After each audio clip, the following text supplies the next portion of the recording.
The Grind is illegal under the Berne Convention, which is a European Parliament law, and which does not allow for the killing of marine mammals, and certainly doesn't allow for the killing of animals in a cruel manner. Now, the Faroese will argue that they're not a part of the European community, yet they receive subsidies from the European community.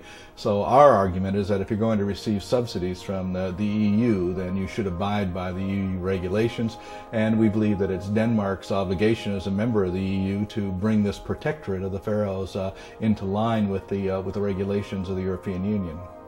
The Grind is an especially brutal process where entire pods are driven up onto the beach. The fetuses are literally ripped out of the bellies of the mothers and just displayed alongside like some sort of trophy.